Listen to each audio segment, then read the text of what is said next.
ঢিঙত অব্যাহত আছে বন গাহৰি সন্ত্ৰাস।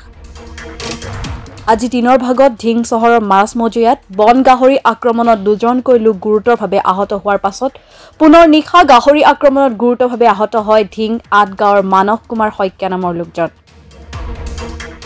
গুৰুতৰভাৱে আঘাতপ্ৰাপ্ত মানৱ কুমাৰ শইকীয়া বৰ্তমান ঢিং FRUত চিকিৎসাধীন।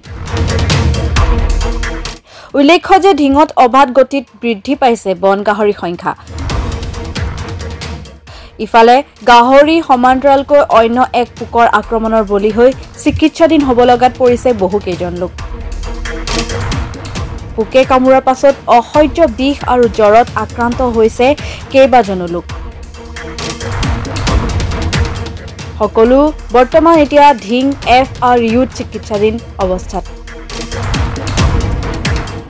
আজি খন্তেক সময় আগত যিটো ঘটনা ঘটি গ'ল, এই ঘটনাটো আজিৰ তাৰিখত আমাৰ এই বৃহত্তৰ ঢিং অঞ্চলত আজি কেইবাদিন ধৰি পেলাই হাতীয়ে হওক, বাঘেই হওক, বন গাহৰিয়ে হওক যথেষ্ট ধৰণৰ অশান্তিৰ সৃষ্টি কৰি আহিছে। এই মানুহখিনিক যিখিনি অশান্তিৰ সৃষ্টি কৰিছে তাক লৈ অসম চৰকাৰৰ কোনো ধৰণৰ বন বিভাগ এটা আছে বুলি আমি মানে ভাবি লোৱা নাই। পোনপ্ৰথমে আজি ঢিং অঞ্চলৰ আমি ৰাইজ হৈ পেলাই এটা অনুৰোধ জনাইছোঁ, নগাঁও জিলাৰ বন বিষয়াকে আমি আদি কৰি অসম চৰকাৰৰ বন বিভাগক যদি পাৰে আমাৰ এই অঞ্চলত থকা বন গাহৰিয়ে হওক বা আমাৰ ইয়াত থকা যি জীৱ জন্তু আছে, বন্য জীৱ জন্তুৱে আমাক যিটো অত্যাচাৰ চলাই আহিছে, এই অত্যাচাৰ চলাই অহা এই বন গাহৰিকে আদি কৰি সকলোকে এটা বন বিভাগে মানে ব্যাগুম বিভাগ, এইটো এটা ব্যাগুম বিভাগ আছে আমাৰ অসম চৰকাৰৰ, এই অসম চৰকাৰৰ ব্যাগুম বিভাগে যদি পাৰে নাকি লগাওক। অন্যথা আপোনালোকে বন বিভাগক আমাৰ অনুৰোধ জনাইছোঁ, বাঘকে আদি কৰি সিংহকে আদি কৰি যিমান হিংস্ৰ জন্তু আছে আমাৰ ঢিঙৰ অঞ্চলৰ মানুহৰ ওচৰত গতাই দিয়ক, আমাক খাই পেলাওক, আমাক মাৰি পেলাওক, তাৰ বাহিৰে বেলেগ কথা একো নাই।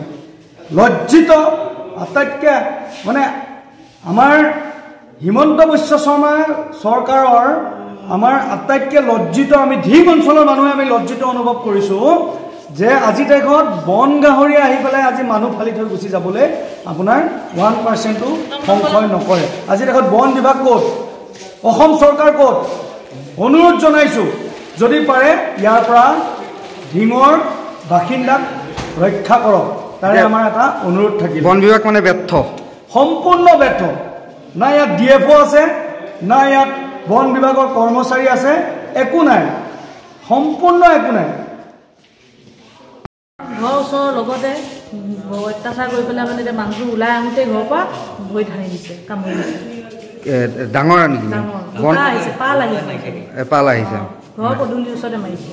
হয়, তেখেতৰ নাম কি আছিল? মানৱ কুমাৰ শইকীয়া। এতিয়া হস্পিটেললৈ লৈ আহিছে। কেইটামান বজাত ঘটনা হৈছে? হৈছে 10-15 মিনিট আগত। মানে তেতিয়া ধৰক 9টামান বাজিছে।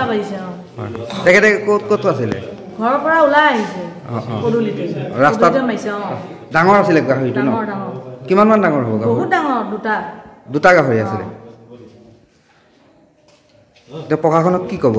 এতিয়া ইমান দিনে অত্যাচাৰ কৰি আছে, আমাৰ ঘৰ মহল খান্দি কৰি অৱস্থা নাইকিয়া কৰিছে, সুৰক্ষিত কৰিব পৰা নাই এতিয়ালৈকে। কি হ'ব? প্ৰশাসনে কিবা এটা কৰিব লাগে। ফৰেষ্টৰ মানুহ এতিয়ালৈকে অহা নাই। আমাৰ মানুহবিলাক কেনেকৈ ওলাব যদি ৰাতি বিয়া ওলাবই ন? কি হ'ব?